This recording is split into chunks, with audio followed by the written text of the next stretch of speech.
Hello everybody and welcome to another modern house tutorial where we will be building this little modern house right here that I built today, and I'm very happy with it. I really like it. I think it's really easy and I hope that you guys enjoy it. So let's get right into the build.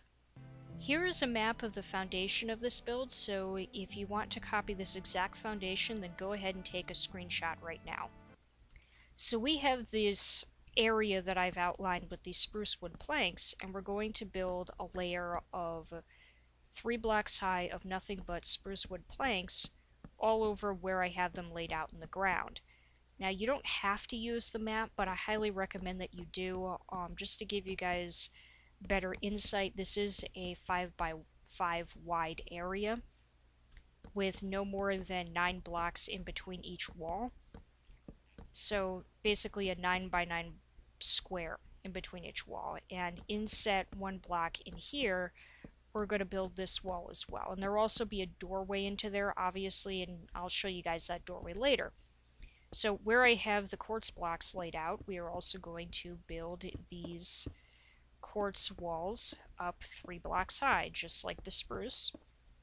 And there are these, outer pillars that may seem like nothing right now, but they're actually very helpful, and you'll see how they tie in with the structure later. And I know I'm not building any windows right now, and that's okay because we're kind of going to focus on windows last. Also, I put these 2 blocks here and I left that space open for 2 doors. Now these, dark blue or purple stained clay blocks, it's not necessary. You don't have to do this. I'm doing it because I think it looks cool. Also, it's 8 blocks wide. And I come around to the other side and I'm going to build the exact same thing. And I like it because most modern houses tend to have these things. I think in real life houses sometimes these things actually have like electrical running through them or something like that. But in any case, I just think it looks really cool, and I know it looks silly right now obviously with the way this is built, but when we come to it later, it will be easier to understand the way that it works together when we see the finished product. So anyways, let me just put in this, white stained glass, and it's only going to go in those 2 front windows and nowhere else. So the way that I've done the stone bricks, you don't have to do that, but if you can if you want to. So anyways, what I did here was I took these quartz blocks and I just lined them that way, and where that window is, there is no blocks. So right above that 3 wide little strip there above the window, no blocks, but we are going to do this outer rim of quartz blocks as you see here. So in any case, we'll just go around like that, and there's a reason why we're doing it this way, and you guys will see it when it's done, don't worry. So the next thing I'm going to do is just cover up all of these spruce wood planks with these quartz blocks, but you'll see that I do go over here too. And there's a reason for it, and you guys will see it when I add in the slabs. So the slabs, the way that this goes is it's on the outer rim of these guys, but when you come around to the corner, you don't go on the outer rim of those 2 pillars on either side of the window. Instead, you go like this, or you did what I did there. And then this is going to come all the way around, and it's just going to go around completely, and this will be part of the floor of upstairs, and it's also going to be part of that big porch that we have, which you guys will see when that's done. I hope this all makes sense. I hope this is informative as I'm accidentally breaking blocks that I didn't mean to break. And if I am going too fast, tell me in the comments section and I will happily work on the way I do tutorials in the future. So obviously you just fill in that 9 by 9 area with the slabs, and this one, however, gets the whole blocks. And you'll see it when we actually go inside the house. It kind of gives it a little bit of a cozy feel in a way. So there you go. So that's basically the first floor done for the most part. So we're actually going to get started on the second floor now. And the way the second floor works is you count in 4 from there, where you see it's right behind the purple slabs or purple clay and on the quartz. So basically right there, and that's where our ladder is going to go for the top floor. So here I actually destroy some of these blocks. It's okay to do that. There's a reason for it. And that's a marker. So you'll see over here I have a line of these, 4 quartz blocks right behind the purple. So there's going to be 2 on that side and 1 on the other side. So I'm going to come over here and I'm going to do 2, 2, 2, and 2. And then another 2 wide pillar type area, if that's what you want to call it. And then 1 and then 1 row. And that's it. And that's the effect that we get. So on the inside it looks like quartz, but on the outside it looks like the clay, so you can't really tell the difference. So obviously now I have to toggle downfall, because every time I do a tutorial I have to toggle downfall. Anyways, so these pillars are way simpler than they seem. It's really that simple. It's just on the front and back, 1 space between each pillar, and then on the side or on the end it's 2 blocks. So over here obviously things are going to be a little bit different. We are going to make this slab roof, and so the way to do that, I was having a little bit of trouble with the scroll wheel on my mouse right here, by the way, if you're wondering why it looks like I'm not knowing what block to pick. It's like my scroll wheel just wouldn't work. It's like, no, you have to cooperate. So anyways, this is going to be a 3 wide slab area right here, and that's as far out as you need it to go, and it's partly because of that little umbrella that I made. So that comes all the way out there like that.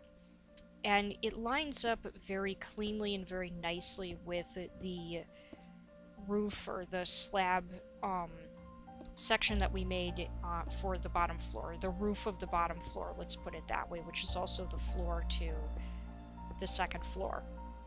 I hope I explained that right, but basically it's like we used a roof to also be a floor at the same time, so you're not using too many blocks here. I kind of made it a little bit easy for you guys. So then you see how there's this space here. That's basically how we have to place the wood, which in a sense actually lines up with the wood downstairs. And I did leave room for the door and the window.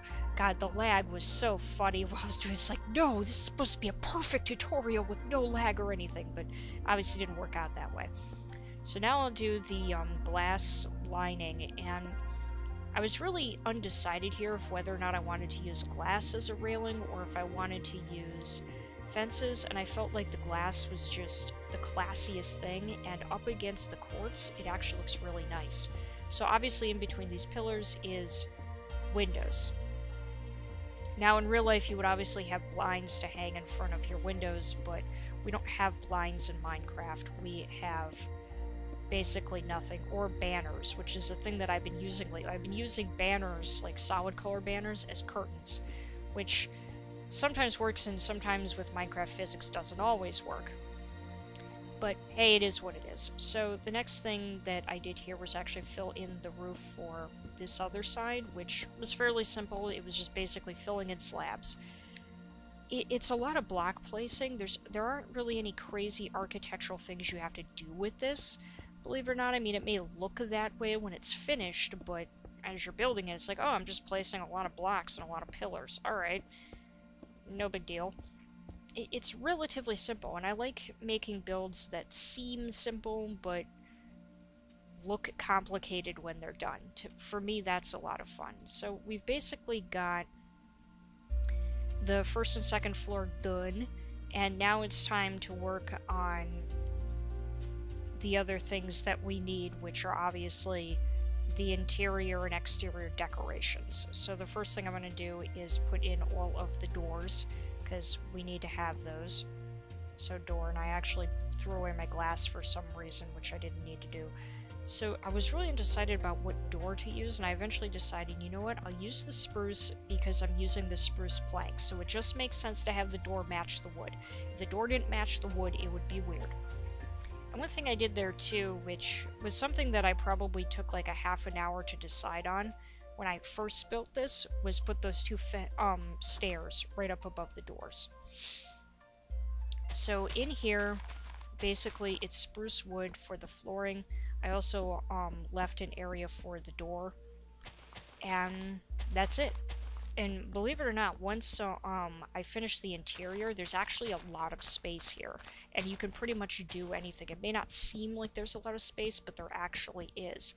It may not be the space that everybody's looking for when they build a survival house, but for a semi-starter house or maybe like a secondary home, it works quite nicely. So I'm quite happy with it. And that's the interior for the downstairs in terms of, you know, making everything look like it has a floor. So this is what I did on the interior for the finished build. You don't have to do it this way, but this is what I did, and I quite liked it. I'm very happy with it. I think it's kind of fun. Again, there's a lot of different things that you could do.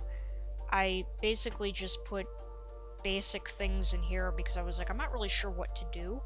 So why don't I just make things look kind of basic? So let me just fix that because that was irritating me. Anyways, so what this thing that I made here, I am going to show you how to do that though, because this thing is cool and it's fun and I like it a lot. And it, again, it's another thing that seems like it's complicated, but I promise you it's not. It's just stair, stair, slab, slab, and fence, and fence. And then you put one there, you hold down shift, and you basically click on your anchor block, and or your support block, as we old school Minecraft players like to call it, and you just place. And that's really it. But you always have to make sure you're holding shift. If you don't hold shift and you hit your right mouse button, then you're basically just going to repeatedly open and close the trap door, which isn't going to make any sense. So there you go, we have it. It's pretty much done at this point, but I am going to do just a little bit of interior decorating around, or decorations, because I want it to look nice and pretty. And I think that would be good. So I'm going to put some potted plants here, because this is what I used over in the other, the first building. And a torch. And lighting, again, is up to you guys. You could do whatever kind of lighting you want. I've done previous tutorials of the lighting that I've done in the past, but again, you guys can decide whatever it is that you want to do. And there's really no, like, how could I put it, definitive, kind of lighting that's like the best lighting or like the ultimate lighting that you should always use and nothing else, because decoration is really up to you guys. If you really want me to do like a furniture type tutorial in the future, I will happily do that. I've kind of thought about one, but I'm like, I don't want everyone to think that that's like the only furniture that you can make. So I did also show you guys just a quick little run through of how to make this lamp, which is a fence, glowstone, and then trapdoors all around it. And that's basically it. And you do want to place the one that goes underneath the glowstone first before any of the others, otherwise it's going to be really hard at that height. So there we have it. That's basically it. So again, I left the interior empty because there's no sense in doing it all over again. So anyways, I want to thank you guys very much for watching. I hope you enjoyed this, and if you did, then feel free to subscribe, comment, and like if you want to see more. And if you want to see more tutorials like this, then feel free to let me know. So, as always, I want to thank you guys very much for watching, and I will see you next time.